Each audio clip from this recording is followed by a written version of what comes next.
Lideramos el camino de la opinión pública y buscamos que la cultura del debate alcance consensos y soluciones a los problemas de nuestro país.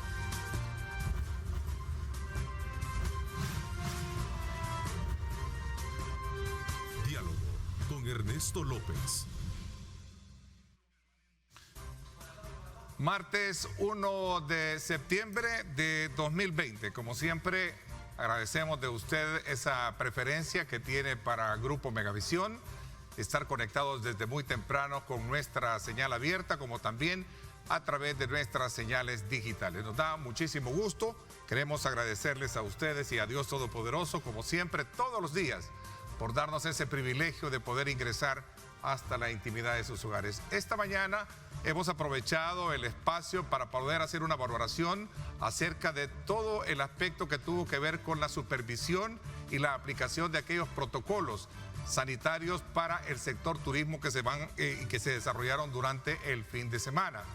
Vimos con mucha anticipación alguna campaña que provocó precisamente para que muchos comerciantes pudiesen abrir sus puertas, abrir sus mesas y poder servir un plato de una manera en la que se pudiese tener todos aquellos cánones de higiene pertinentes para evitar el contagio del COVID-19. ¿Cuáles son las proyecciones de crecimiento y atención que va a requerir este rubro? ¿Cómo se van a reaperturar aquellos centros recreativos? Esta mañana quiero darles la más cordial bienvenida a la ministra de Turismo, Morena Valdés. Bienvenida, gracias por acompañarnos, ministra. Buenos días, Ernesto, qué alegre verte nuevamente. Estuvimos muy pendientes de tu salud y de verdad, Dios está contigo. Muchísimas gracias. Quiero darle la más cordial bienvenida, la primera vez que está con nosotros también, Eni Aguiñada, así. Bienvenida, presidenta del Instituto Salvadoreño de Turismo. Gracias por acompañarnos. Buenos días, Ernesto, y un saludo a toda la población salvadoreña que siempre está pendiente de tu programa. Qué bueno. Invito a todos ustedes para que participen. Recuerde, estamos en @diálogo21, @Neto López Radio. Son las dos cuentas en Twitter disponibles para generar esa interacción que necesitamos y poder de alguna manera enriquecer este análisis y esta discusión, y especialmente cuando se trata de ver un sector muy sensible y predominante dentro de la estructura económica del país. Yo creo que la experiencia que tuvieron el fin de semana a mí me encantó porque, bueno, todos somos ahora con esta situación difícil que hemos tenido en el pasado y que la hemos vivido en carne propia, ver cómo los salvadoreños podemos levantarnos, ver cómo los salvadoreños somos resilientes precisamente para poder sacar de aquello malo algo muy bueno, ministra. Definitivamente, Ernesto, como tú sabes, el sector turismo fue el primer afectado, cerró justamente el primer día de la pandemia y es el último que está reabriendo. Así que, como tú sabes, estamos trabajando en una hoja de reactivación de ruta económica del sector que está basado en 4 grandes pilares, que son liquidez, porque es lo que más nos está pidiendo el sector. Bioseguridad, como tú bien lo dijiste, porque para reaperturar vamos a necesitar una bioseguridad sin igual. Todos los países del mundo lo están haciendo. Infraestructura, estamos teniendo una planificación de infraestructura turística pública e incentivando la privada. Y por último, la información, es decir, la inteligencia de mercado. ¿Cómo va el turista ahora a viajar? Tanto internamente, porque esa va a ser nuestra primera apuesta, intrarregionalmente, que es nuestra segunda apuesta, y tercero, internacionalmente. O sea, ¿cómo va a ser los viajes de ahora en adelante? Nosotros hemos calculado que las pérdidas del sector rondan más de 1.145 millones de dólares en todo el año, anualmente. Eso versus, imagínate todo lo que habíamos ya recogido el año pasado, que superaba esa cantidad, y por supuesto el ingreso de visitantes, que también ha sido una pérdida aproximadamente del 60-70%, similar a lo que ha perdido a nivel internacional el turismo según la Organización Mundial de Turismo. Así que estamos trabajando en estos 4 grandes pilares, como tú bien dijiste. Este fin de semana pues era el primer fin de semana de la reapertura. Estuvimos trabajando muchísimo para ver y verificar que realmente todos los restaurantes que para nosotros en esta fase son los que habían reaperturado en un 50%, y además de eso, con todas las medidas de bioseguridad, se estuviesen cumpliendo. Aquí te voy a decir, ha sido, como tú lo bien le dijiste, muy satisfactorio cómo están cumpliendo los establecimientos, varios, por supuesto, no todos, ¿verdad? Pero la mayoría están cumpliendo las medidas de bioseguridad.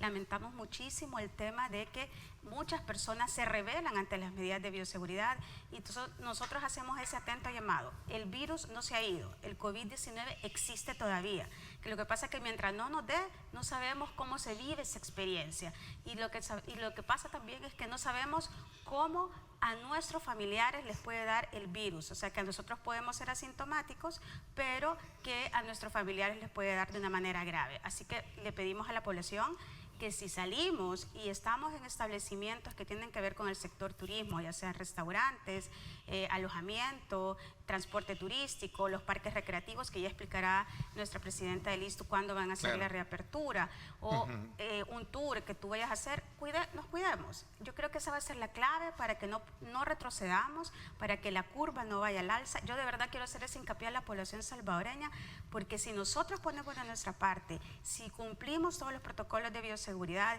y no pensamos que esto es una exageración, porque a veces decimos, no, si ya pasó, ya no existe, ya se fue.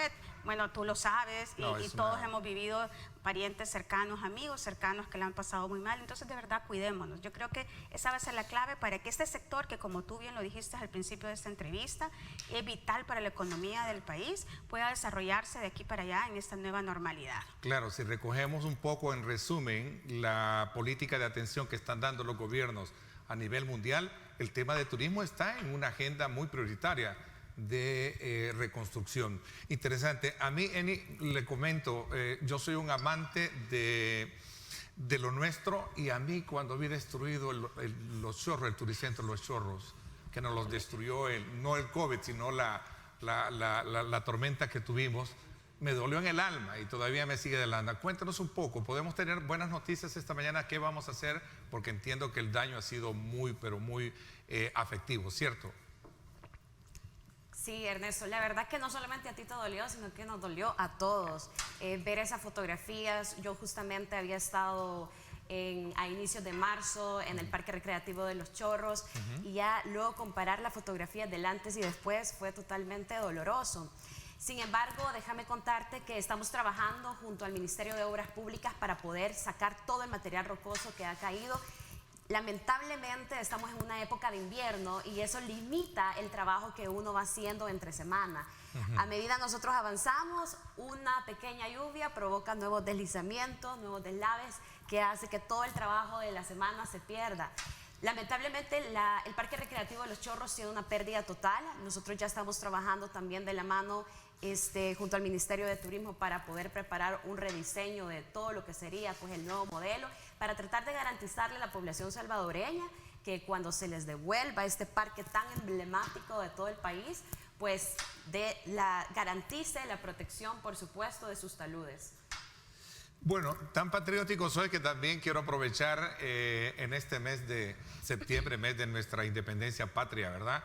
Ya comenzamos a ver también algún tipo de actividades que de alguna manera también van a levantar el ánimo con todas estas situaciones que hemos tenido de afectación, y por supuesto también siempre la exhortación que si van a haber actos, que no, entiendo que no se van a permitir actos relacionados para evitar este tipo de aglomeraciones, pero sí, siempre hay que tener cuidado para ello. Así es que vaya para nuestra querida patria el efecto muy positivo para poder de alguna manera exaltar esos valores muy patrióticos. A ver, ¿cuál es la valoración que se tiene de todo esto? Porque los salvadoreños siempre buscamos precisamente asistir, directora del ISTU, a lo que es, presidente del ISTU, perdón, a lo que es estos lugares que son próximos, son baratos, se tiene todo esto. Ahí, sin duda alguna, ¿cuál es la evaluación que se tiene? ¿De cuántos que se tenían, cuántos han sido afectados? Nosotros tuvimos una afectación para el sector interno de cada uno de los parques, sus arrendatarias y todos los colaboradores de ella, alrededor de más de 700 personas. Realmente el trabajo en equipo que tuvimos junto a la ministra fue también gestionarles una cesta solidaria a todo este sector, que se vio obligado a tener que dejar sus ventas dentro de nuestros parques, y también fue un apoyo no solo para ella, sino que sus colaboradores y todo el personal eventual con el que nosotros contamos. Que se quedaron sin trabajo, que tenían todo esto. Sí, actualmente. Veía esa foto que quiero colocarla nuevamente en perspectiva, lo que teníamos de Los Chorros, para dimensionar el efecto. No es fácil cómo sacar eso. Y los vertientes de agua, porque los nacimientos se han de ver tapados, ¿no? Como es un nacimiento, la cordillera sigue. sigue trabajando tal cual. Lo único que se ha logrado establecer dentro del parque son nuevos espacios para que el agua busque salida, porque si no el brote del agua de nacimiento se mantiene. Se mantiene. Entonces lo que se le ha apoyado es tener nuevas salidas para que el agua siga fluyendo, porque si no estaría desgastando todo el tema de los taludes, que entonces más adelante se vuelve complicado. Es por eso que te mencionaba que este trabajo en conjunto con el Ministerio de Obras Públicas, de verdad, en lo que se avanza una semana, llueve un poco y volvemos a empezar. Pero no vamos a parar, vamos a seguir insistiendo y siendo muy perseverantes en el trabajo, aunque sea época de invierno, para poder ir avanzando.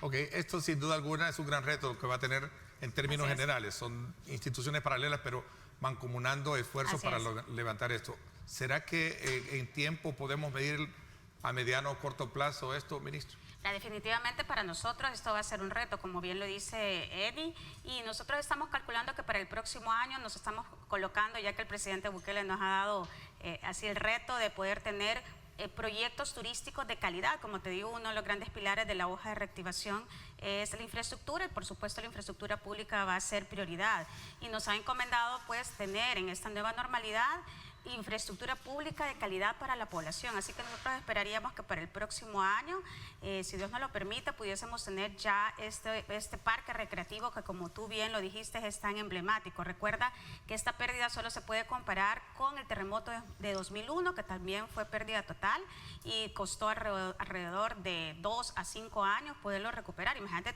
cómo fue eso. Entonces, pero nosotros tenemos la meta de ver que se haga lo más pronto posible para devolverle este lugar, ya que es tan nostálgico. Muchas personas nos escriben por redes sociales de que cuándo se va a abrir, ya que recuerda, para la gente, todo este confinamiento que tuvimos de 5 a 6 meses, el que ya se vuelvan a reaperturar los parques recreativos, para ellos significa ese momento familiar, ese momento con los amigos, con tu clúster, que también ayuda muchísimo a la sanidad mental. Pues no es lo mismo estar dentro de un círculo encerrado en tu casa o en un lugar encerrado que vayas a un parque recreativo. Yo siempre digo que el turismo es lo que le permite la sanidad mental y también toda la convivencia a una población. Aquí me escriben que, por cierto, tras su visita el fin de semana en el sector del emblemático Puerto de la Libertad, la parte de infraestructura, especialmente en el área de comunicación vial, están muy dañadas, especialmente en el área del Palmarcito, del Monte. ¿No? Qué bueno que nos escriban, porque así vemos cómo lo podemos coordinar.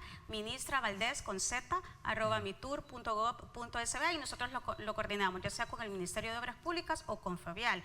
Mira, eso es lo bueno de esta gestión, que estamos trabajando interinstitucionalmente y es una relación de verdad de inmediata. Entonces siempre le damos soluciones, por supuesto, a los problemas que podamos hacerlos de manera rápida y ágil para la población, ya que ese es nuestro mandato. Vamos a tener de estos 4 componentes que tiene la estrategia de atención el sector turismo: el tema de liquidez, el tema de bioseguridad, el tema de infraestructura, el replanteamiento de una estrategia, porque creo que eso es lo que están ocupando. El día de ayer, por cierto, en una conversación de análisis económico que tenía con Carmen Aida Lazo, la catedrática y economista del CEN, hablábamos precisamente de cómo se está replanteando el tema del rubro turístico, ¿verdad? Como una prioridad, porque es parte fundamental de economías como, por ejemplo, en Londres.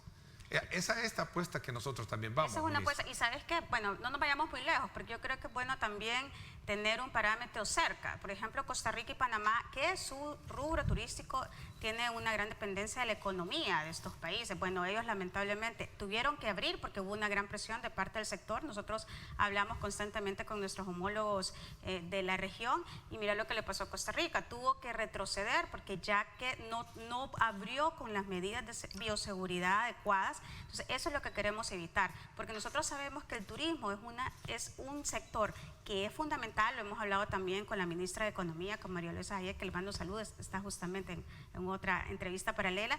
Y el sector turístico sobre todo lo que tiene es que te renueva también, y además tenés toda una cadena de valor atrás, porque no solo es el tour que fuiste a hacer, atrás de eso está la persona que te transportó, atrás de eso está la persona que te programó tu viaje, como las agencias de viajes, atrás de eso también está toda la industria aeronáutica, porque es todo de esa manera viajas, toda la industria de transporte terrestre, para aquellos que viajamos a nivel terrestre. Entonces, te imaginas toda la cadena de valor, también toda la cadena que tiene que ver con alimentos y bebidas, que es el que te da en los restaurantes, el alojamiento, también toda la parte de promoción que tiene que ver con publicidad, porque ustedes son básicos para poder posicionar un país, porque lo primero que ven o lo primero que vemos a la hora de viajar es buscar el nombre de ese país y ver qué noticias asociadas tenés a ese país, porque esa es la construcción de una imagen, ¿verdad? De una marca. Entonces el turismo, yo siempre digo que es como en el plato, que si el plato se ve bien, entonces tú te lo vas a comer. Entonces definitivamente el turismo es la entrada para que después venga alguien, nos vuelva a visitar, haga negocios y, ¿por qué no?, invertir en el país para vivir. Imagínate todo lo que te puede contraer el turismo, ¿verdad? Por eso es que los economistas siempre dicen que el turismo es una puerta de entrada para poder hacer más negocios. Entonces, definitivamente para nosotros y para el presidente Bukele es prioridad el turismo. Por eso es que nosotros vamos a seguir promocionando y posicionando el país a través del programa clave, que tú sabes que es Subsidio El Salvador, lo vamos a seguir haciendo. El torneo de Subsidio no se canceló, solo se pospuso, lo estaríamos haciendo si todo sale bien y el desarrollo del COVID pues va como hasta ahora en nuestro país, y también a nivel mundial, porque recuerda que para hacer eventos como esto no solo dependemos del contexto nacional o intrarregional, sino que a nivel mundial, porque nos visitan de todas partes del mundo en mayo 2021, que es justamente previo a los Olímpicos de Tokio 2021, y recordemos que este es único, torneo mundial, porque es preolímpico y vendrían todas las estrellas mundiales de surf. Entonces, interesante. Sí, aquí me lo está diciendo Rodrigo Ayala. Ernesto, pregúntale si todavía está vigente Surf City en el Puerto de la Libertad. No, claro, está en toda la cadena costera del Salvador. Por supuesto, la Libertad es nuestra puerta de entrada, por eso estamos haciendo los proyectos de infraestructura importantes. Mira, todo lo que se va a lograr también con... Las playas están abiertas, ¿verdad? Exacto, sí, o sea, los lugares y establecimientos están abiertos. ¿La playa? También, nosotros lo que recomendamos es todavía esperar un poco para el turismo interno. Nosotros estamos reabriendo todos nuestros lugares para el turismo interno, se lo puede explicar Eni, a partir del 19 de septiembre, porque estamos preparándonos con todos los lugares, con todas las medidas de bioseguridad. Ok, interesante. A ver, ¿cómo encaja esa visión también que se tiene en el ISTU para poder ver, digamos, esta plataforma macro de la que estamos hablando con la ministra? Sí, comentarte también que junto al Ministerio hemos trabajado todos los protocolos de bioseguridad que se van a implementar en nuestros parques. Esto ha sido también con un acompañamiento del Organismo Salvadoreño de Normalización, que nos permite tener normas técnicas en todo el sector para poder establecer las medidas de bioseguridad, tanto las que tienen que cumplir nuestros colaboradores dentro de la institución, como también las que tienen que acatar los visitantes.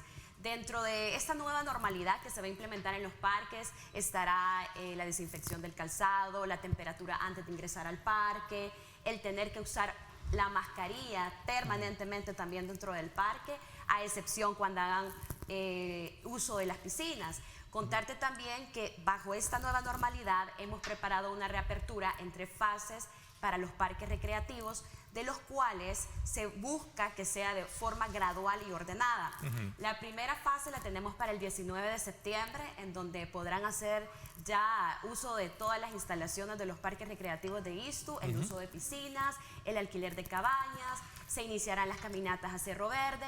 Luego contamos con una segunda fase que arrancaría el 3 de octubre, y aquí estarán ya permitidas todas las actividades de contacto físico, los que quieran hacer uso de las campañas de las canchas de básquetbol, de fútbol, y también el área de juegos deportivos. Y vamos a tener una tercera fase que iniciaría el 17 de octubre, y es donde se permitirán ya la inclusión de todas estas actividades sociales y culturales. También es importante mencionarles que se va a trabajar bajo una nueva logística para evitar las aglomeraciones en la entrada, y es la preventa. Estamos a las expectativas de poder lanzar bajo una nueva plataforma con el apoyo interinstitucional de Correos de El Salvador, hacer una preventa en línea en donde ustedes podrán adquirir sus entradas. Y uno de los beneficios es, aparte del ahorro en los paquetes familiares, es que al momento de llegar al parque no necesitan hacer cola, pueden pasar inmediatamente con su código, con la compra que realizaron. Entonces todo esto está en la búsqueda de poder implementar estas medidas de bioseguridad que le permitan a la población también sentirse seguro que dentro de los parques todo va a funcionar para garantizarles en que haya menos contagios. Bueno, el tema de la reconstrucción, sin duda alguna, depende de muchos aspectos que tienen que ver con el tema de financiamiento. Y creo que después de hablar del tema de infraestructura, que va íntimamente ligado al tema de liquidez, usted mencionaba algo que me parece que es bien interesante. Creo que dentro de la escala económica del rubro turístico tenemos obviamente el sector informal, el popular, claro, y tenemos el de gran infraestructura hotelera, etcétera, etcétera, ¿no? Entonces, creo que la tarea sin duda alguna no será fácil, pero tampoco imposible en la medida que existan los fondos, y por esa razón también a nuestros amigos que nos están sintonizando, recordarles que hemos estado haciendo los análisis pertinentes sobre la necesidad de inyectar cuanto antes ese capital necesario, evadir, o mejor dicho, dejar por a un lado ya lo que son las diferencias políticas, que entiendo que es parte del problema por el cual no se están erogando ese tipo de fondos inmediatos en la Asamblea Legislativa para ser ratificado. Todos estos elementos de alguna manera detienen, menguan esa proyección de crecimiento que se tiene, ministra, porque las proyecciones eran grandes, como usted lo mencionaba en la intervención anterior, las expectativas eran grandes, ¿no? Y esperamos que, a pesar de todas las circunstancias que menciono, y no quiero ser ave de mal agüero esta mañana, pero sí esperamos superar todos estos grandes déficits que tenemos, ¿cierto? Qué bueno lo que mencionás. Definitivamente las pérdidas han sido grandes. Bueno, veníamos con un crecimiento de más del 20%, imagínate, y ahora estamos con un gran crecimiento de más del 40 al 70%. Imagínate el impacto que ha tenido este sector, y como tú bien dices, lamentablemente, debido a las diferencias políticas que hemos encontrado en el Poder Legislativo, pues no hemos podido todavía apoyarle a este sector que ha sido tan afectado. Yo quiero ser bien enfática con esto, con el tema del fideicomiso, por ejemplo, como tú decías, lamentablemente esas diferencias políticas y yo creo que también esa visión corta de no priorizar a la población y sobre todo a sectores tan afectados como el turismo han impedido que nosotros también podamos agilizarle y facilitarle al sector esto. Lamentamos esto, esperamos de verdad que la Asamblea Legislativa y todos los que lo integran, sus diputados y sus diputadas, pues de verdad puedan aprobar ya ese fideicomiso pronto para que podamos nosotros asignarles. Decirte que nosotros desde el Ministerio de Turismo estamos trabajando de la mano con la banca pública, Bandesal, Banco Hipotecario y el Banco Fomento Agropecuario. Ya decirle gracias a los 3 líderes que tienen en esa institución, porque han estado de la mano y saben la importancia que tiene este sector. Ya también tenemos una atención especializada dentro del ministerio para poder atender cada uno de los empresarios. Imagínate, nosotros tenemos en el inventario turístico más de 3.400 empresas, de las cuales el 70% son micros y pequeñas empresas. ¿Te imaginas cómo están afectadas? Entonces, eso es lo que hemos ido haciendo para avanzar en lo que nuestra Asamblea Legislativa se decide a poder asignar estos fondos. Avanzamos porque también nos hace falta mucha educación financiera y a veces decimos es que no nos han apoyado, pero no nos han buscado, no nos han contactado o no saben cómo hacer el proceso. Entonces nosotros estamos avanzando con eso, decirles que me pueden escribir también para poderle asignar un especialista para darles una guía con este tema, para que cuando ya estén listos, pues ellos ya han tenido una ficha técnica, ya hayan visto qué es lo que quieren, qué fondos quieren, para qué reactivación según su rubro. Entonces eso es bien importante. Así que repito mi correo electrónico, ministravaldez@mitur.gov.sb, y así nosotros podemos irlos direccionando también a los especialistas que nos están acompañando, tanto de Bandesal, Banco Hipotecario y Banco de Fomento Agropecuario. También anunciar que hoy precisamente el Ministerio de Economía, ahí te voy a dar una primicia, 2 primicias te voy a dar. El Ministerio de Economía, me encanta que vengas siempre dándonos primicias. Está lanzando hoy unos fondos no reembolsables de un préstamo BID que ya se tenía en ciertos municipios de la zona franja costero marina. Les invito a que estén pendientes de las redes sociales del Ministerio de Economía, que esto es para todos los sectores. Y nosotros esperamos a finales de esta semana poder ir con buenas noticias también a Oriente, ya que también tenemos unos fondos no reembolsables que estaríamos lanzando también en la zona oriental, que ha sido también uno de los más afectados, ya que en la zona paracentral, que es La Libertad, ya esos fondos no reembolsables, que también son de un préstamo BID y que hemos reorientado, ya se estaban ejecutando. Así que vamos a la otra zona de Sur City para que así estén pendientes todos nuestros amigos de nuestras redes sociales, porque es lo que más nos piden. Eso sí, tenemos que pasar por un proceso y también por todos los pasos requeridos que también el Banco Interamericano de Desarrollo nos pide. Ok, Sur City es todo nuestro litoral, ¿verdad? Así es, toda la zona costera. Por eso marina. vamos ahora a Oriente, porque también Oriente no debe de olvidarse. Yo sé que tú lo quieres mucho. No me olviden a Oriente, No, mi tierra. por supuesto. Y además hay mucho también solicitudes y peticiones de Oriente. Así que estamos por eso priorizando. Esto ha sido todas unas negociaciones que hemos hecho con el Banco Interamericano de Desarrollo. Y como te digo, ya es un préstamo que ya teníamos. No es que son las nuevas asignaciones, sino que estamos a la espera porque sabemos que esto no será suficiente, que nos pedirán más, porque todo el sector lo necesita. Así que vamos a estar trabajando en esa línea y le pedimos a todo el sector también que nos apoye para presionar y para también decirnos qué es lo que necesitan, porque entre más tengamos la radiografía de lo que requiere el sector, más le vamos a poder ayudar. Porque muchas veces nos dicen, es que no nos ayudan, pero vaya, cuénteme, ¿qué es lo que usted requiere? ¿Cuál es su situación? Eso es bien importante, esta educación de una comunicación entre las instituciones públicas y el sector privado. Y yo tengo que agradecer a todo el sector turístico en todos sus rubros: alimentación, alojamiento, recreación, promoción y transporte, porque ellos están de la mano y de verdad con una gran disposición han sido resilientes, y yo sé que nosotros vamos a sorprender al mundo con nuestro nuevo posicionamiento a través del turismo. Tocaré un tema sensible porque quiero también a conocer la opinión que tiene la presidenta de lista con respecto a ese sentir y pensar que tiene la gente que ha salido afectada, porque hay dos elementos bien importantes dentro de esto, que es la estrategia de cómo ellos van a surgir después como el ave fénix, ¿verdad? Algo que les permita a ellos realmente reactivarse, que no es fácil, sobre todo cuando no se tienen a veces el tema de la formación o la estrategia a la mano, presidenta de lista. Sí, en este caso nosotros con las arrendatarias que tenemos dentro de cada uno de nuestros parques ya está establecido que como ellos pagan un canon mensual, van a ser exonerados al arranque ahorita de la apertura de los parques, porque reconocemos que necesitan ahorita tomar todo su tiempo para tener liquidez. Adicionalmente se les va a apoyar a ellas con todos los protocolos de bioseguridad que ellas deben de implementar, la compra de alcohol gel, las mascarillas, para que de manera inmediata a la apertura ellas cuenten con todos estos insumos. Y a medida también se vaya estableciendo, pues ya se tiene en planificación todo este aporte de, bueno, si en caso de ser aprobado este fideicomiso, para que ellas puedan buscar estas líneas de créditos en cada una de las bancas, y adicionalmente buscar la capacitación constante de cada una de estas arrendatarias, que bueno, en su mayoría son mujeres emprendedoras que han tenido años dentro de nuestros parques recreativos y que vamos a trabajar muy de la mano con ellos.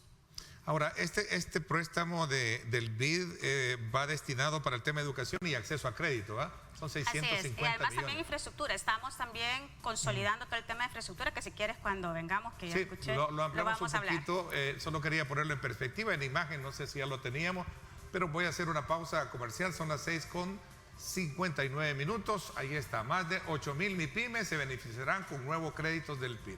Hablando de MIPYMES, ahí están precisamente Ese es el corazón. esos aliados estratégicos que tienen ustedes, por los cuales están esta mañana, sin duda alguna, y siempre busco ver la forma en cómo nos identificamos con los temas para saber de que tenemos un nuevo día, tenemos un nuevo sol y tenemos que salir con las botas puestas, como decimos, ¿verdad? A trabajar con mucho optimismo. 6:59, gracias por estar en sintonía de Diálogo con Ernesto López.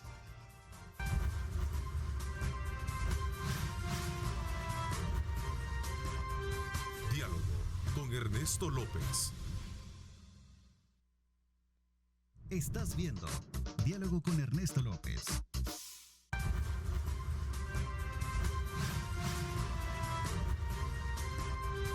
Diálogo con Ernesto López. Bueno, gracias nuevamente por estar con nosotros a esta hora de la mañana. Seguimos en esta segundo bloque, conversando con la ministra de Turismo, Morena Valdés, y también con Eni Aguiñada, presidenta del Instituto Salvadoreño de Turismo. En el tema de la infraestructura, digamos, que tiene a su cargo turismo, ¿el 100% no está operando o sí está operando? Operando, inclusive en pandemia tuvimos un grupo mínimo de colaboradores en cada uno de los parques para poderle dar ese mantenimiento, ¿verdad? Porque como los parques acuáticos de ISTU, recordemos que son nacimientos, entonces tú no te puedes descuidar de dejar las piscinas totalmente vacías, porque entonces provocas que luego hacer una inversión en la infraestructura mucho más grande. Y tampoco tenés que dejar agua estancada porque todo esto de nacimiento corre. Entonces estuvo trabajando durante todo este tiempo para darle un mantenimiento mínimo. Ahora, con la incorporación de ya casi el 80% de los empleados dentro de la institución, pues está trabajando a darle seguimiento siempre al mantenimiento, pero hay una parte importante de no solamente el mantenimiento del día a día, sino que la inversión que se está haciendo en la infraestructura turística. Por ejemplo, tenemos ya un avance del 35% en el proyecto de aventura del Parque Walter Tilo Denninger. Hemos también en el Parque Ichan Michen, tenemos un 60% de los nuevos atractivos que tendrá este parque con la instalación de 4 nuevos toboganes. También en el Parque de Cihuatehuacán ya se tiene un proyecto finalizado que es una cancha de fútbol de grama sintética y también los accesos universales que se están incluyendo dentro de este espacio. Y también vamos a arrancar con los otros 3 proyectos para Altos de la Cueva en San Miguel, con una cancha multideportes, en Amapulapa con la construcción de un anfiteatro y canchas deportivas, y en Cihuatehuacán, que se cuenta actualmente con un anfiteatro que ha estado abandonado durante mucho tiempo y que tendrá una inversión para poder hacer su remodelación y futuramente pues tener todos los eventos culturales y sociales. Sí, tenemos una cartera de lugares muy lindos. Amapulapa es precioso, ese nacimiento de agua que hay, tremendo. Ahí estás viendo la cueva de los murciélagos en Walter Tilo Denninger. Y el otro también que tiene agua, que tiene piedra poma allá en Moncagua, ¿es Moncagua? Sí, ¿verdad? Moncagua en San Miguel. Le pertenece a la alcaldía. Altos de la Cueva. Altos de la Cueva en San Miguel. San Miguel, ¿verdad? Donde hay una cueva. Tenemos cosas muy lindas, qué bueno. Lástima que es día martes para no salirnos ya de... Tendríamos un reto de los 14 parques recreativos que te ha mencionado Eni, los conoces a todos, me imagino. Sí, hacía la reflexión, y perdone el ejemplo por delante que sea yo esta mañana, pero sí, a mí me encanta consumir lo nuestro. Ministra, hay grandes gurús de la economía que sostienen que para enfrentar los retos que vienen hoy por delante, los países y los rubros particularmente no deben de verse de forma tan aislada. Así es. ¿Se ha pensado en una estrategia Centroamérica para verse unida frente al tema turístico con el mundo? Claro, desde la pandemia nosotros estamos hablando, como te decía, con nuestros homólogos de la región y justamente esperamos poder lanzar en el último trimestre del año una campaña específica con nuestros países vecinos, Guatemala y Honduras. ¿Por qué? Porque generalmente nuestro turismo es intrarregional, o los hondureños vienen aquí, sobre todo a Oriente, tú lo sabes, a las playas de Oriente, o los guatemaltecos vienen aquí a las playas ya sea de la zona paracentral. ¿Y por qué ese fenómeno? Siempre me he preguntado por qué los suramericanos viajan al Oriente. Fíjate que siempre es así porque generalmente no tienen esas playas en su país. Entonces, por ejemplo, Honduras generalmente ya solamente recuerda el Atlántico, entonces viene en busca también de las olas. Recuerda que tenemos una de las mejores olas para surfear en toda la zona costero marina y Oriente no es la excepción. Hay una playa, Las Flores, en Oriente, ¿verdad? Que es muy atractiva. No solo en Las Flores, sino me van a regañar. Tenés Las Flores, Punta Mango, La Vaca, y perdón un poco la ignorancia, pero sí, es muy atractivo para ellos, ¿cierto? Así es, porque son beach break en donde tienen una ola derecha perfecta, en donde se forman los tubos y en donde vienen muchos surfistas de toda la región. Ministra, no podemos dejar a un lado a un sector también que pondera fuertemente la estructura económica del turismo en el país, que es el tema hotelero. Muchos hoteles están obviamente vacíos. ¿Cuál es la estrategia que se tiene para los grandes hoteles y especialmente hoteles de la capital? que es donde se genera empleo también. Bueno, recuerda primero que con los hoteles, tanto con los pequeños y los medianos, nos acompañaron en toda la pandemia, porque nos sirvieron como centros de contención. Hicimos una inversión de más de $6 millones y contratamos más de 100 pequeños y medianos hoteles. Yo creo que han sido, o sea, esto fue ¿Habrá sido esto un paliativo para...? Claro que sí, porque nos reportaban, porque hicimos toda una encuesta después de haber utilizado todos los hoteles, se conservaron más de 1.500 empleos. Entonces, esto sirvió muchísimo. Por supuesto, estamos ahora en la recuperación y en la readecuación para esta nueva normalidad. Como te digo, le vamos a apostar primero al turismo interno, segundo al turismo intrarregional para que nos visiten, y aquí es donde viene uno de esos este gran rubro que es el hotelero, y por supuesto después al salvadoreño en el exterior. Yo sé que a ti te ve mucho salvadoreño en el exterior que tiene mucha nostalgia por nuestro país, entonces vamos a apostar también mucho a eso, y por supuesto ya el próximo año ya venimos y retomamos toda la parte de la reactivación y la promoción y el posicionamiento que teníamos del país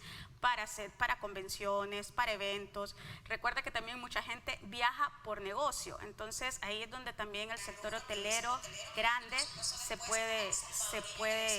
se puede recuperar también. Entonces estamos trabajando de la mano, como te digo, nosotros nos estamos reuniendo con todas las asociaciones del sector, en este caso con la Asociación Salvadoreña de Hoteles, en donde están los medianos y grandes, y también tenés la Asociación Pequeña de Hoteles, en donde nos estamos sentando con ellos para ver todas esas estrategias. Toda la estrategia de promoción va a estar basada en lo que recopilamos en estos meses anteriores, de todas las sugerencias, de todas las ideas y de todas las propuestas que ellos nos hicieron. Yo creo que eso es bien importante, decirles cómo nos hemos comunicado con el sector. Yo sé que todavía nos hace falta, y además felicitar al sector porque en esta pandemia se unió, en esta pandemia mostraron que unidos somos más fuertes y que de esta manera podemos salir adelante. Yo creo que eso es clave, que el sector se una. Eni, yo sé que esto le corresponde a Concultura, el tema del zoológico, ¿cierto? Sí. Y me preguntan acá, ¿qué pasó con el proyecto del Zoológico Nacional? No sé si pueden responder, ¿no? Fíjate que eso, sí, si me permite la presidenta, eso justamente está a cargo del Ministerio de Cultura, entonces ahí sería de consultarle, pero como te decía, justamente como los parques, también estos sitios que están bajo la administración del Ministerio de Cultura tuvieron un mantenimiento específico durante la pandemia, y ya luego se está haciendo una reapertura gradual y ordenada. El Ministerio de Cultura ha anunciado que será en octubre, que estará reabriendo estos espacios. ¿Puerta del Diablo? Puerta del Diablo. Fíjate que, bueno, como tú sabes, nosotros encontramos en esta administración... Es un problema legal, ¿no? Un problema real. Legal. Real y legal también, sí. Porque no habían permisos ambientales, no había de cultura, no había del Ministerio de Trabajo, era una totalidad, y también la factibilidad técnica del proyecto tocó rediseñarla, porque si algo tiene el gobierno del presidente Nayib Bukele es que le vamos a entregar a la población espacios dignos y de calidad para todas las familias salvadoreñas, y es así como justamente pensábamos finalizarlo a finales de este año. Nos tocó recibir la pandemia, pero no es un proyecto que vamos a dejar de lado, al contrario, esperamos finalizarlo en el próximo año. Okay. Alguien decía por acá si en algún momento se va también a fomentar el parque Balboa, es el que está a la par, ¿no? Balboa está mucho antes. Pero está reactivo, pero está activo, está abierto, perdón. Sí. Se mantiene. Bueno, la reapertura recordemos que es el 19 de septiembre, pero sí, el Parque Natural Balboa abrirá también en esa fecha. Ministra, un gran aliado del turismo es el aeropuerto. Así es. Como tú sabes, ya anunció sus fases. Justamente a partir del 4 de septiembre, esta semana, está abriendo ya el hub para vuelos de tráfico, ¿verdad? Precisamente porque ya está empezando de manera gradual. Y ha anunciado que si todo sale bien, si la curva de la pandemia nos lo permite, el 19 de septiembre ya estaremos recibiendo los primeros vuelos comerciales. ¿Qué quiere decir eso? Que ya las líneas aéreas seguramente ya están vendiendo estos paquetes y ya podrán estar ingresando las personas para poder ya sea hacer su viaje de negocio, hacer su viaje de turismo o regresar al país, porque hay muchos que todavía no han regresado al país porque tenían miedo como en el sentido de viajar, ¿verdad? Hay muchos que ya lo hicieron a través de vuelos humanitarios, que estos vuelos humanitarios ha estado dirigido tanto por el Ministerio de Relaciones Exteriores como el Aeropuerto Internacional, Migración y todas las demás instituciones que han estado dando toda la logística para estos vuelos humanitarios. Pero sí, definitivamente CEPA a través del aeropuerto y todos los puertos es un aliado estratégico. Hemos estado trabajando trabajando de la mano justamente para el lanzamiento de sus protocolos de bioseguridad. Fuimos invitados, ya estudiamos, ya socializamos con todos nuestros rubros del sector, porque para ellos es básico, imagínate, para la agencia de viajes,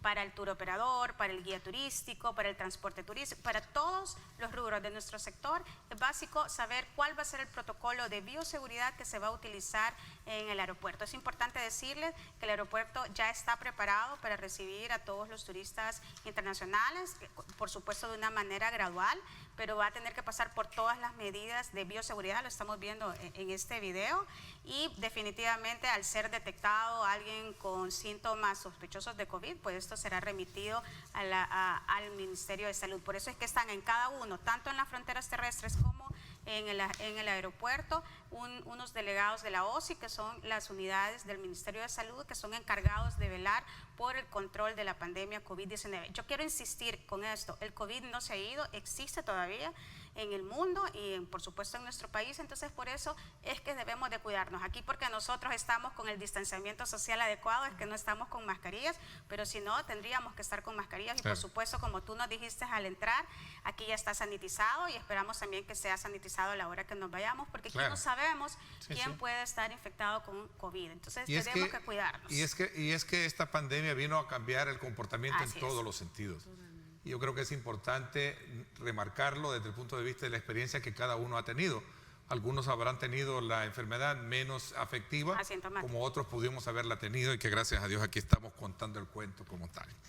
Esta mañana la sección económica del periódico La Prensa Gráfica, y con esto voy a ir cerrando un poco, Eni, dice turismo local clave para la recuperación y habla precisamente que el 10% del peso que tiene el sector turismo es en el empleo, en la economía salvadoreña, de acuerdo a un informe que plantea CEPAL, que por cierto está muy interesante para recoger datos sobre eso. Es correcto, por esa razón nosotros estamos poniendo todo nuestro esfuerzo y de una espera ansiosa de poder recibir a todos nuestros visitantes en los 12 parques recreativos. ¿Por qué 12 de 14? Porque tenemos el Walter Tilo Denninger todavía en construcción y porque también Parque Recreativo de Los Chorros estará en evaluación. La apuesta es grande.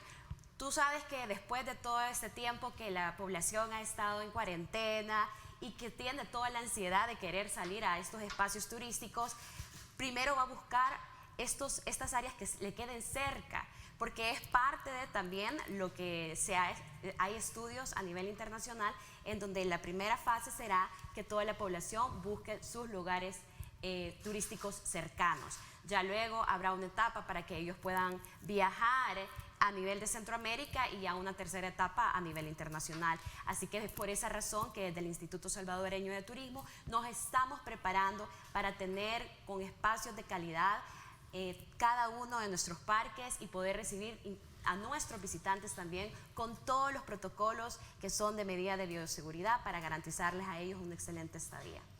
Bueno, y hay otro elemento importante que recojo de este informe, el cual leía, y es que el 90% de los proveedores del sector turismo en la región son micro, pequeñas y medianas empresas. Ese es el sector más vulnerable, ¿no? Definitivamente. Justamente ayer estuvimos en conjunto con el presidente de CONAMIPE, con Paul Steiner, lanzando todo el tema de la plataforma para compras públicas para las MIPYMES. ¿Por qué? Porque sabemos que son los que más van a necesitar apalancamiento financiero. Yo voy a volver a invitar a todas las MIPYMES que se acerquen a las instituciones públicas correspondientes, que busquen ayuda, que busquen información para poder tener acceso a financiamiento, para tener acceso también a todos estos pasos y procedimientos que deben de seguir para poder también ser proveedores, por ejemplo, del sector público, o para poder también aprovechar las cadenas productivas que podemos tener desde el sector turístico. Tal vez yo quiero reforzar lo que decía este estudio sobre el tema del turismo interno, por eso es que nosotros le vamos a apostar. Justamente ayer hacíamos un recuento de cuánto ingresaban a los parques turísticos del ISU y nos decía la presidenta que alrededor de 2.5 millones de salvadoreños ingresamos al año a estos parques. Imagínate lo que va a significar ahora que estuviste en confinamiento y que seguramente después de escuchar toda la gama de parques recreativos que tenemos, tú como salvadoreño que estás viéndonos en estos momentos vas a tener curiosidad de conocerlo, y el que siempre iba va a volver, porque esa es una manera también de tener salud mental. Eso lo vamos a remarcar, pero no debemos olvidar que el COVID todavía existe, que debemos de cuidar todas las medidas de bioseguridad, que si bien es cierto el presidente Bukele ha dado prioridad a la salud y se ha hecho toda una estrategia para esta reincorporación de la actividad económica, en donde se ha fortalecido el sistema de salud, en donde se siguen haciendo las pruebas respectivas, en donde vamos viendo una baja. Debemos de cuidarnos, porque si no nos cuidamos, tal como lo dice el informe que tú acabas de mencionar, este sector no se va a poder reactivar, y toda la cadena productiva que hay detrás de ese sector es importante, y sobre todo, ya como te decía, el 70% son MIPYMES. Entonces debemos de ver todo esto. Imagínate que esto significa aproximadamente 300,000 empleos entre directos e indirectos. Entonces, el impacto que ha sido para estas familias. No se olvide de Ciudad Barrio, ministra Ashley Rodríguez, también Edgardo Rodríguez, saludos cordiales. No hay que llorar sobre los desastres, hay que levantar la economía. Azul Natural, ministra, ¿qué tiene para nosotros los chalatecos y Suchitoto, la zona norte?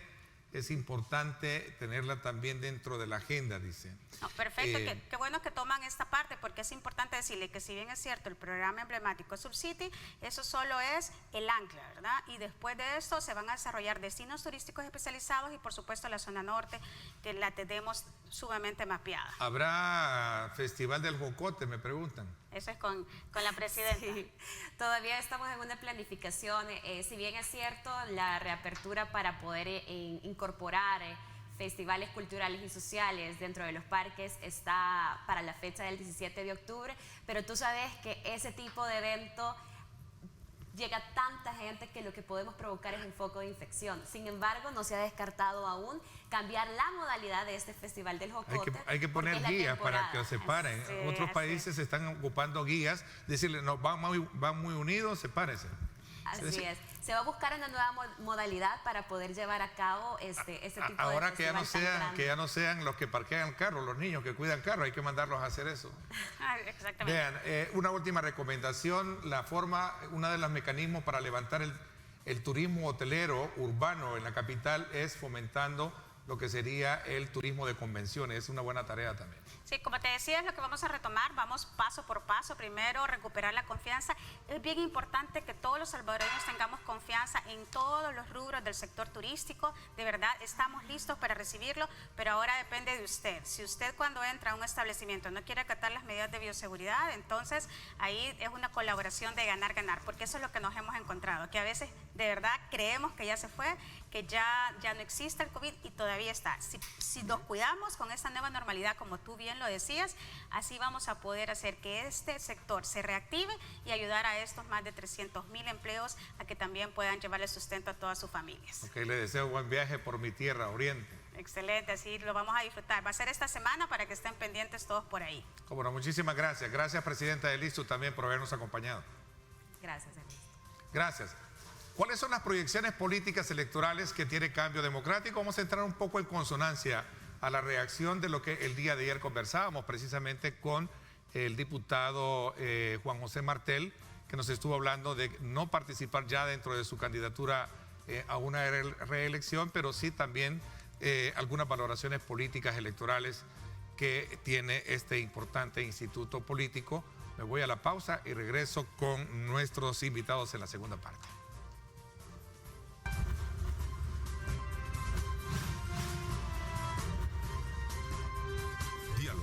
Con Ernesto López. Estás viendo Diálogo con Ernesto López.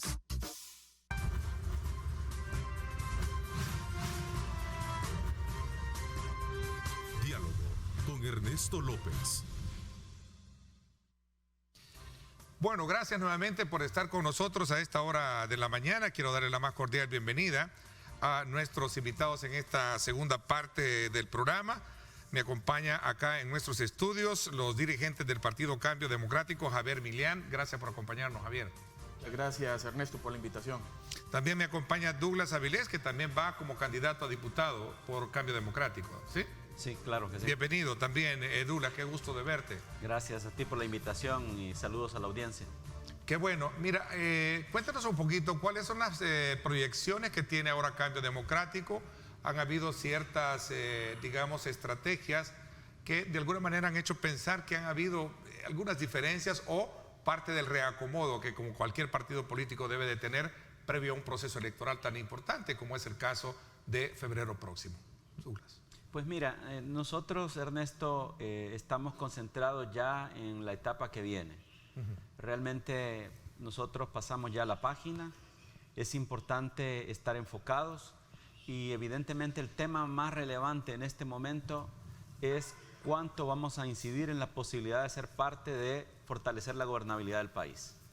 Nosotros consideramos que la composición de la próxima Asamblea Legislativa va a ser sin duda una cuestión altamente relevante para El Salvador, sobre todo porque para nadie es ningún secreto que en los últimos meses ha habido un marcado distanciamiento entre los órganos del Estado que nosotros consideramos le hace mucho daño al país. En esa línea es que inclusive tu servidor decidió abandonar una posición de confort y volver a trabajar en la línea de fortalecer esta posibilidad de generar espacios de concertación que de alguna manera acerquen posiciones. El país necesita conciliar, el país necesita que los órganos del Estado, tal como lo dice la Constitución, colaboren entre sí sobre la base de lo que la misma Constitución define en sus facultades. Pero no puede seguir la ruta que se lleva. En ese sentido, Cambio Democrático está enfocado en tratar de ver si en esta elección es posible ofrecerle al país más diputados y más alcaldías. Evidentemente no va a ser fácil. Yo lo he estado diciendo antes, esta elección va a ser bastante distinta a todas las que han habido antes. Yo considero que por primera vez en la historia, inclusive, podríamos estar frente a una elección donde haya sorpresas en distintos sentidos. Rostros nuevos que ni por asomo creemos que podrían estar en el Congreso, podrían llegar. Como nunca por la situación terrible de la pandemia, también va a jugar un papel muy importante otras formas de comunicar. Creo que esta va a ser una elección menos territorial que las que ha habido tradicionalmente. Por primera vez, las plataformas digitales que utilizan inclusive medios como el tuyo, considero que van a jugar un papel todavía más decisivo a la hora de transmitir mensajes. Pero evidentemente hay algo que creo que es lo más relevante y nosotros como Cambio Democrático lo definimos de esta manera. ¿Cuál es el papel que deberemos de jugar frente a lo que viene? Nosotros tenemos una alianza con el presidente Bukele desde la elección presidencial. Es algo que no se puede soslayar, mucho menos ignorar. El partido está acompañando, digamos, pro gobierno, lo voy a ocupar un poco el término, pero no es tan, pero sí apoyando su agenda, ¿no? Sí, hay una alianza. Desde la elección presidencial, inclusive cuando era candidato, tú sabes, eso llevó a que cancelaran al CD, inclusive cuando él iba a correr por nuestra bandera, y evidentemente esa alianza continúa. Nosotros seguimos siendo aliados, pero yo quiero que la ciudadanía comprenda este tema con mucha claridad. Cambio Democrático también tiene su propia identidad, pero nosotros sí somos aliados de algo que para nosotros es valiosísimo. Somos un aliado por la gobernabilidad del país con el presidente de la República. Ok, vamos a ver, Javier, contigo conversábamos este tema antes creo que del periodo del COVID, ¿no? De lo fuerte del COVID, y te replanteabas precisamente como aquel, digamos, como aquel instituto político que debería de establecer y fortalecer la base territorial, que es la que le da obviamente esa musculatura importante en un proceso electoral. ¿Cómo se está trabajando y viendo esa visión de acompañamiento que tiene? Entiendo que la representatividad, y lo conversaba, voy a tener que tomar esos puntos porque es parte del análisis y la discusión que podemos tener aún y cuando puede ser punto de honor y del pasado. El hecho de que territorialmente encontré a un partido agonizante, me decía el día de ayer Juan José Martel. ¿Esta agonía ya pasó? ¿Cómo está? Cuéntame un poquito de la estructura de tu partido.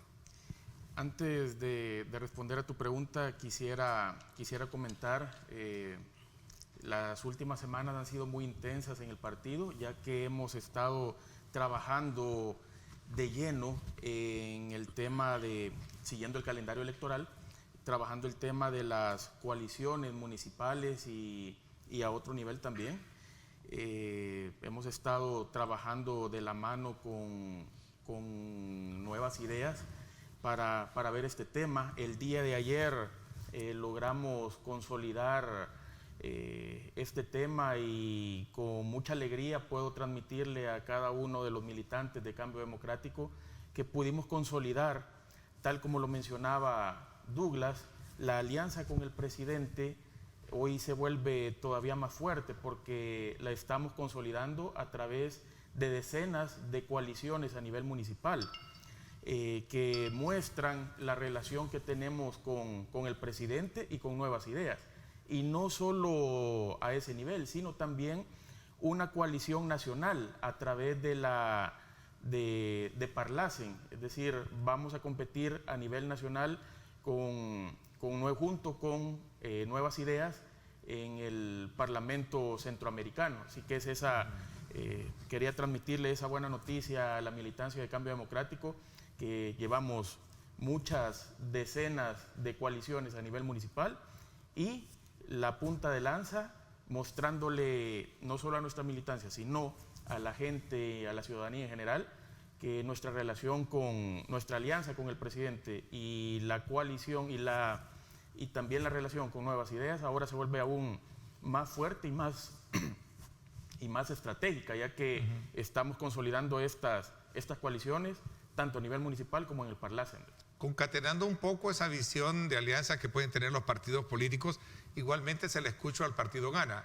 ¿Hay línea dentro del partido, Javier, para también establecer este tipo de alianza, o es abierta con los partidos políticos generales? En la parte local entiendo que hay diferencias a la hora de establecer alianzas para diputados, obviamente, ¿no? Para la parte localista sí, ¿no?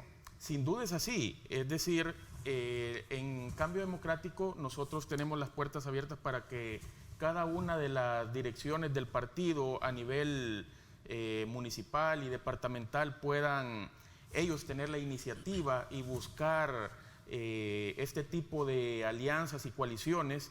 Y nosotros simplemente, el territorio nos lo informa y nosotros simplemente nos toca darle seguimiento y comenzar a gestionar el poder concretar dichas coaliciones y alianzas. Eso es lo que hemos hecho. Las diferentes directivas municipales y departamentales nos han manifestado el interés que han tenido y el acercamiento que han tenido con las directivas o los candidatos de Nuevas Ideas, y nosotros simplemente le damos seguimiento. De esa manera a nosotros nos toca ir puliendo el proyecto que ellos inician, y de esa manera ahora podemos felizmente transmitirle a ellos y a la ciudadanía en general que lo hemos concretado, ¿verdad? ¿Por qué quieres regresar de nuevo a la Asamblea, Douglas? Mira, fundamentalmente porque me preocupa que cada vez hay menos espacios de diálogo. Yo creo que la Asamblea Legislativa, de alguna manera, y sobre todo en esta etapa, renunció a la posibilidad de ir a la búsqueda de entendimientos. Y lo que sucede es que los órganos del Estado no pueden funcionar sin mínimos. Es cierto que la Constitución establece facultades claras para cada órgano del Estado, pero si hay conducta permanente de confrontación y de bloqueo, evidentemente ese trabajo o esas funciones no se pueden cumplir. Yo pienso de que de alguna manera en la Asamblea se ha olvidado, por otra parte, un aspecto que para mí es vital, que es la función de legislar. Ciertamente la pandemia nos marcó una ruta, nadie estaba preparado para eso, la humanidad entera no estaba preparada para ello.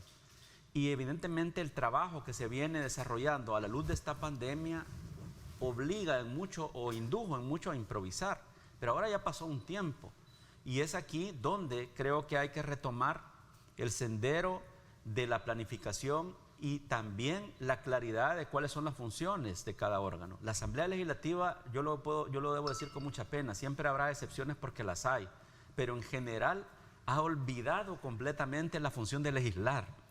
No se escucha nada concreto ni de calidad o contenido en relación a propuestas que tengan relación con el trabajo legislativo. Todo está centrado o orientado a golpearse, ¿No ha tenido Cambio Democrático una voz alzada con su representante Juan José Martel? Hay que decir que Juan José ha hecho lo que ha podido.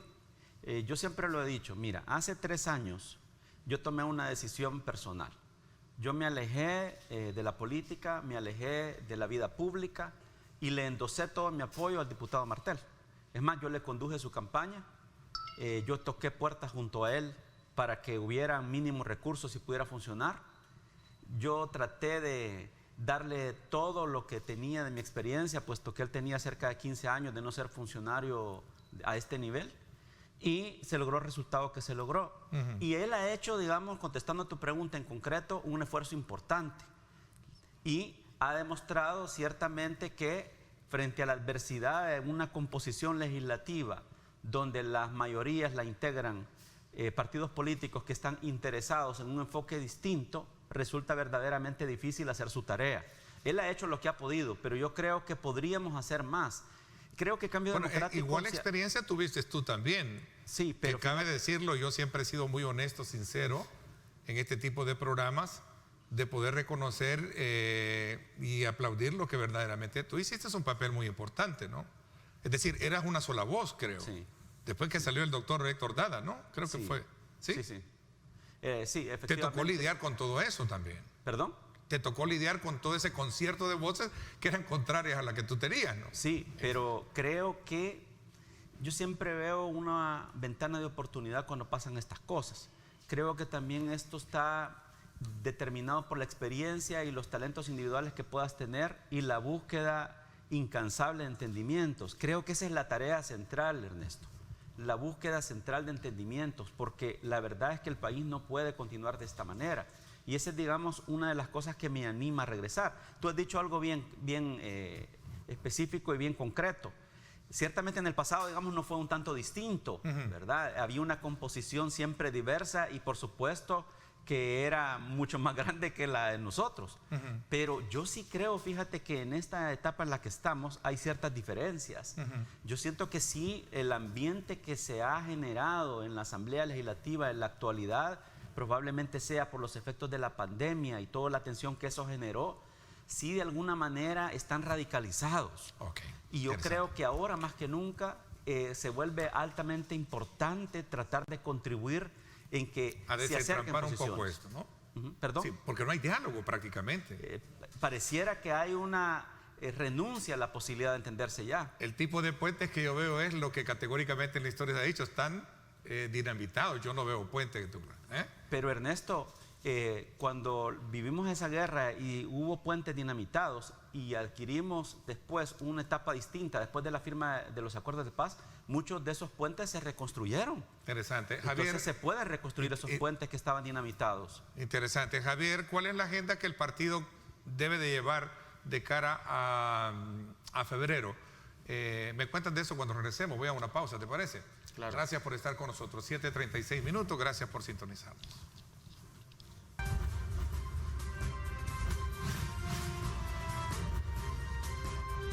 Diálogo con Ernesto López. Estás viendo Diálogo con Ernesto López.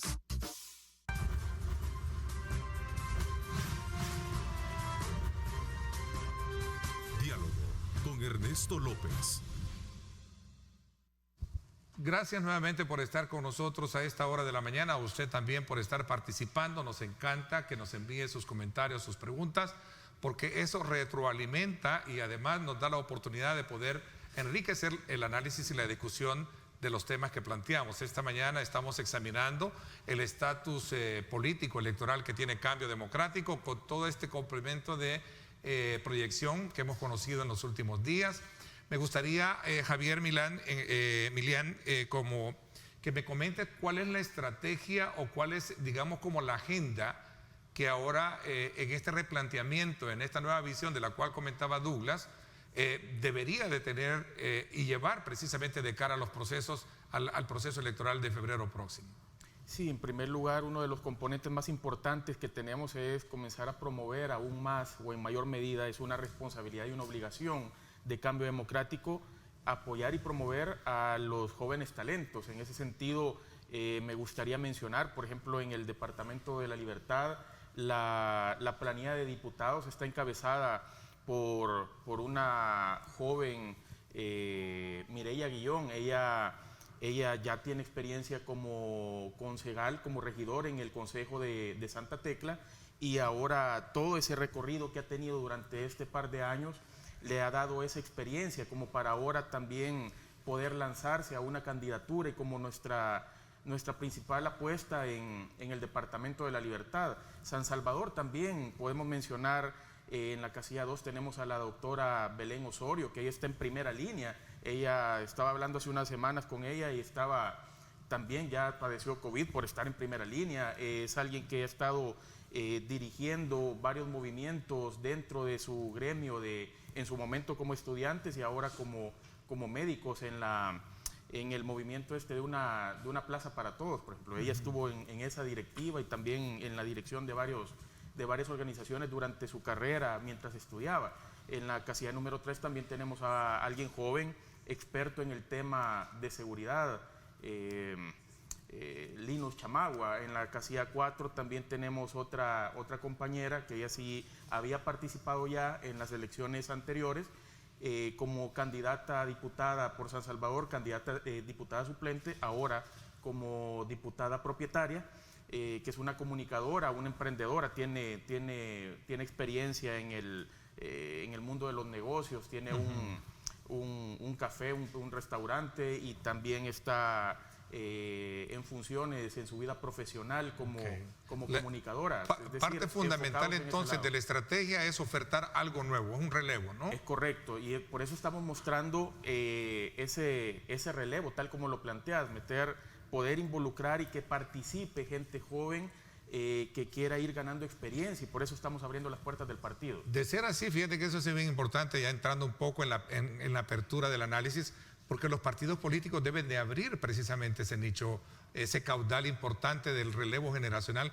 que toda la vida se ha exigido a los partidos. Algunos los cumplen más o menos, ¿no? ¿Cierto? Sí, y en ese sentido también no solo estamos buscando gente joven, sino también que tengan experiencia, en obviamente. alguna medida experiencia en es que a la par del niño, Javier, como dice el refrán, ¿verdad? Debe de ir el padre, y del padre también debe ir el consejo del abuelo, ¿no? Claro, sin duda, y eso es lo que no estoy diciendo que sea trabajar. abuelo Douglas, porque está entrando en esta dimensión. A ver, Douglas, ¿lograste superar el impasse de probidad que tenías, Douglas? Sí, ya te respondo a eso, solo déjame añadir algo antes. También en el nivel local han sucedido cosas interesantes en estas coaliciones que se han hecho con nuevas ideas. Por ejemplo, en la cabecera, Chalatenango, te quiero compartir y a la audiencia que llevamos a Walter Romero, un administrador de empresas que es de la planilla de candidatos de Cambio Democrático, y él es el candidato a alcalde hoy. También en el resto de coaliciones hay un conjunto de profesionales y gente con credenciales que van propuestos como regidores en el departamento de Sonsonate, en el departamento de La Libertad, en el caso de La Libertad de Nuevo Cuscatlán, en el caso de Sonsonate Nacajutla, la cabecera Sonsonate, San Antonio del Monte. Es decir, en casi todos los esfuerzos de coalición a nivel nacional hay insertados ahí profesionales de valía, es decir, no son gente que se mete a rellenar planillas por rellenar, sino que realmente está en la búsqueda. Son perfiles debidamente examinados. Claro, y el otro elemento que quiero añadir rápidamente es que fíjate que hay cosas que como que están pasando de moda, ¿verdad? Y así se plantea. El otro día le oía a un experto en redes que decía, de cara a lo que viene, el voto, decía, no es una decisión, sino que es un gusto. Y yo creo que muchos están gravitando alrededor de ello, pero yo creo que un matiz importante de esto son los contenidos, qué es lo que se propone. Y en esa línea, este no es el momento de hacer propuestas porque está prohibido, pero sí debo decir que nosotros no hemos renunciado a la construcción de una plataforma legislativa. Estamos trabajando en ello mediante una metodología con todos los candidatos a diputados de forma segmentada. Hemos comenzado con el departamento de San Salvador, yo estoy coordinando este esfuerzo, y después vamos con el resto de departamentos. No vamos a renunciar a eso, porque entonces, ¿qué sentido tiene ser diputado en esta etapa? Es decir, vamos a llegar a la asamblea, si es que lo logramos, a hacer bulto, a no entender cuál es la función legislativa, o como ocurre por estos días, candidatos a diputados ofreciendo arreglar calles y candidatos a alcaldes ofreciendo leyes. Es decir, hay que trabajar también en esa parte. No solo es la formación, sino también el entendimiento y la claridad del tipo de planes que llevas para llegar al Congreso. Ahora, respondiendo concretamente a tu pregunta. Tengo que preguntarte ese porque es un ítem que está dentro de tu Por supuesto, persona. y te agradezco que me lo preguntes. Creo que es, como decimos, una pregunta obligada. Mira, el juicio después de 4 años no concluyó, está ahí, ¿verdad? Inamovible, 4 años después. Y evidentemente hace 3 años más o menos en la elección anterior, yo por decisión propia, como decía antes, me hice a un lado y dije no, hay que irse, aclarar esto, y cuando ya esto esté aclarado, pues entonces hay que valorar. Y dejé de participar también de manera activa en la vida pública. Pero ahora 4 años después, yo digo, bueno, esto está allí, estancado, ¿verdad? Y yo estoy seguro de mi inocencia en ese tema. Es un juicio civil, además, ¿verdad? Eso hay que aclararlo. Mi estilo de vida sigue siendo el mismo. La casa donde vivo la pago mensualmente al banco. Digo, con el respeto a quienes tienen haberes que les han costado trabajo en toda su vida, debo decir esto: yo no soy dueño de mansiones, no soy dueño de ranchos de playa, no soy dueño de cuentas bancarias de miles o cientos de miles de dólares, no soy dueño de yates, no tengo un estilo de vida de esa naturaleza. Y desde ese punto de vista, digamos, sin juzgar a los que los tienen, ¿verdad?, puedo levantar mi cabeza en alto y decir que he desarrollado una vida conforme me lo ha permitido mi trabajo, y por lo tanto no tengo nada de qué sentirme mal. El origen de todo esto fue una verdadera conspiración que en su momento la ciudadanía no sabe detalles, porque yo decidí quedarme callado porque habían poderes oscuros detrás de esto. Pero deben de saber ahora que en su momento me montaron 5 demandas de forma simultánea en varias instituciones del Estado, ¿verdad? Y lidié con eso y se aclararon en su momento en todas las instancias, salvo en esta instancia, ¿verdad?, donde hubo un denunciante, entre comillas, que hasta le llamaron denuncia ciudadana. Quien denunció en aquella época fue el expresidente de la Corte de Cuentas, Rosalía Toches, y consta en los expedientes de probidad que dice que lo que originó mi caso fue una denuncia ciudadana. Y él era un presidente de una institución, ¿verdad? Cosas como esas pasaron alrededor de mi caso, ¿verdad? Y eso se está ventilando donde corresponde, pero yo no tengo miedo. Estoy consciente de los riesgos que esto supone, Ernesto, en el contexto de una competencia electoral, y consciente de esos riesgos, tomé la decisión de abandonar una posición de confort porque ya no puedo mantenerme inmóvil frente a lo que pasa en el país. Tengo experiencia, me la he ganado, soy estudioso de lo que hago.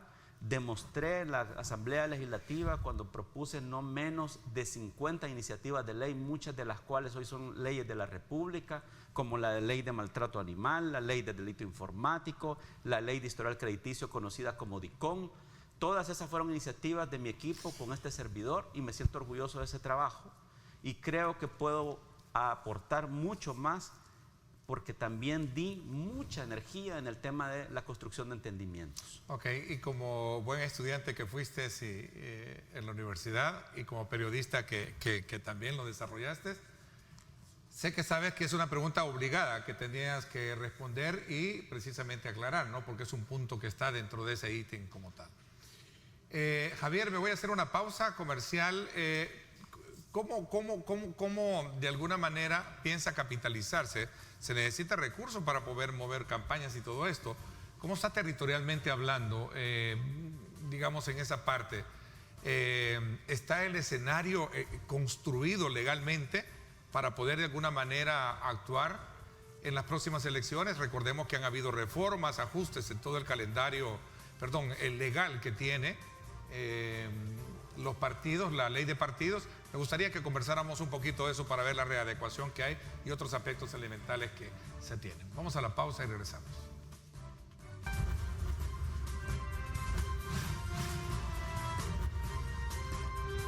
Diálogo con Ernesto López. Estás viendo Diálogo con Ernesto López.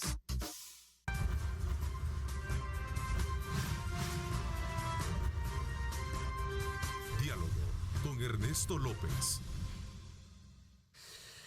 Bueno, gracias nuevamente por estar con nosotros. Javier Vilante decía de que cuál es el estatus actual del partido después de las situaciones pasadas que han tenido en la cual fue suspendido y luego se generaron todos aquellos impases legales, y cómo de alguna manera se van a presentar de cara al proceso electoral, sabiendo que ahora hay un mayor escrutinio en cuanto al financiamiento, en cuanto a muchos aspectos que tienen que ver con estas reformas últimas que sufrieron la ley de partidos. Claro, sin duda, en esa época del 2015 para acá, el partido recibió un duro golpe y eso hizo que muchos de los militantes salieran dispersos.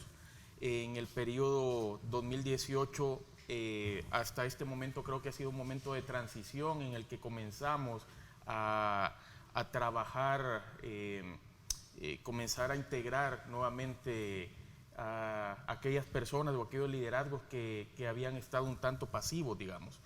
Pero ahora estamos en una nueva etapa en donde hemos superado esa transición y estamos comenzando a consolidar todos estos liderazgos, y eso nos está permitiendo participar en muchísimas más en muchísimos más municipios en el tema ¿Llevan cuadros en los 262 municipios? No, pero sí estamos superando con una gran ventaja con respecto a la participación que tuvimos en 2018, tanto a nivel municipal como a nivel legislativo. Legislativo. ¿Cuántos aspiran tener, Javier, sus aspiraciones legislativas? Podríamos estar teniendo una bancada de no menos de 5 diputados a nivel nacional. Claro que estamos hablando de que estamos en un sistema electoral que funciona bajo cocientes y residuos, y eso es para garantizar la participación o la representación de partidos como los nuestros, que no son de masas, pero que sí hay mucha representación o gente que se identifica con nuestro proyecto. Douglas, hay quienes creen que a partir de febrero, más allá de lo sorpresivo que puede hacer el tema de los resultados electorales, es que puede haber un antes y un después en cuanto al tema de la gobernabilidad en el país. ¿Cuál es tu lectura, sabiendo de que tú eres un hombre que eres muy acucioso, tienes una gran experiencia y puedes también darnos una mirada a ese horizonte? Mira, Ernesto, ciertamente yo sí identifico un antes y un después a partir del surgimiento de la pandemia. Esto inevitablemente mueve el piso a cualquier país y ya no digamos a su estructura de gobierno. Yo creo que una de las prioridades que inevitablemente deberá estar presente en las agendas de los órganos de gobierno y concretamente de la Asamblea Legislativa será el abordaje de la pandemia. No es casual lo que Javier compartía, de que llevamos profesionales de la medicina dentro de nuestras planillas. Mi suplente, María de los Ángeles Bermúdez, es una doctora que también ha estado en las distintas líneas de atención. ¿Pero por qué? Porque pretendemos nutrirnos de su conocimiento y, como se dice comúnmente, no llegar a inventar. ¿Y la vieja guardia? ¿Qué pasó con la vieja guardia de la izquierda moderada? Hablemos un poco de eso. Y entonces decía que siendo la pandemia el que nos marcó un antes y un después y nos establece eso como prioridad, evidentemente los partidos políticos que no entiendan esto, no sepan leer este momento y se queden anclados en una lectura del pasado, están condenados a, si no la extinción, por lo menos a mermar en cuanto a número de diputados en la próxima elección. Yo sí creo que esta elección va a golpear, tal como se ha dicho, de manera frontal a los partidos políticos tradicionales.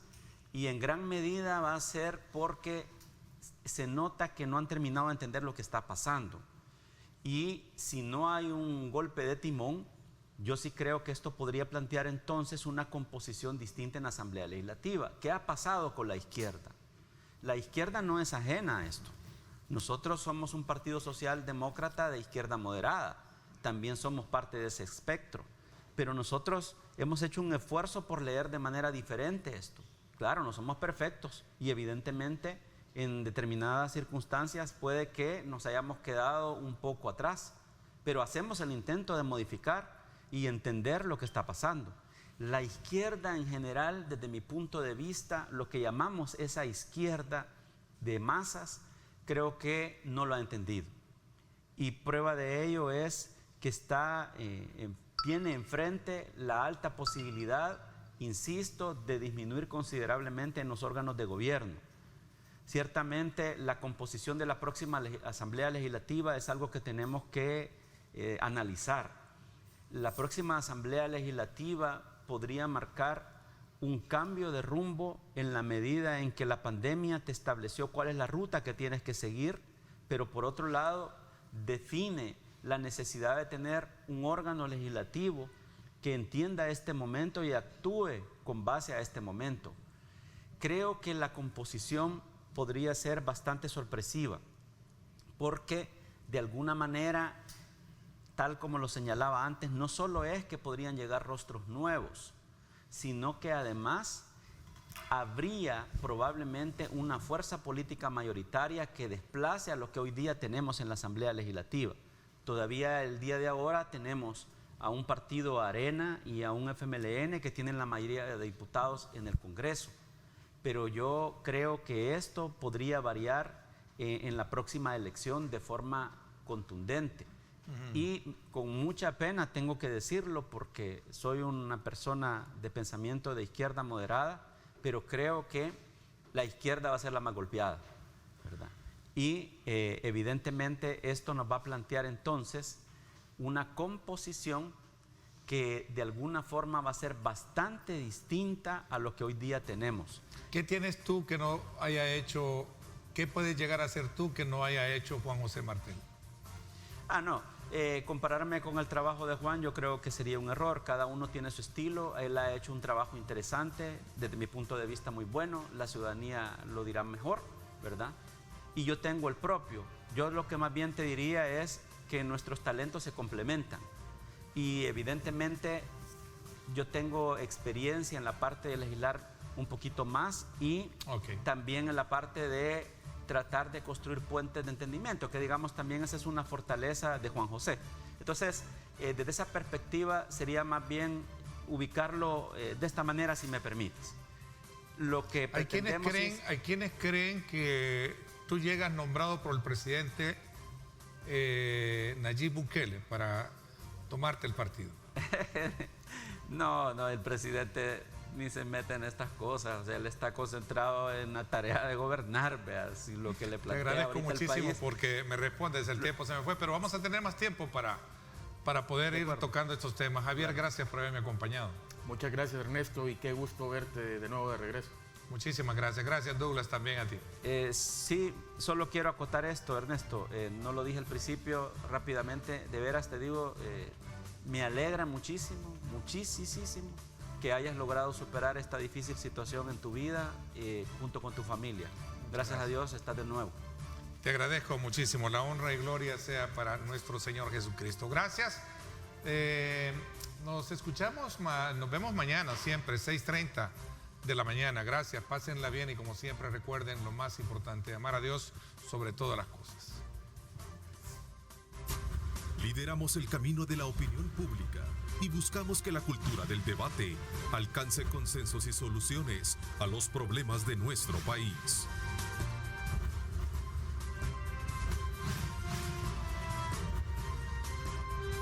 Diálogo con Ernesto López.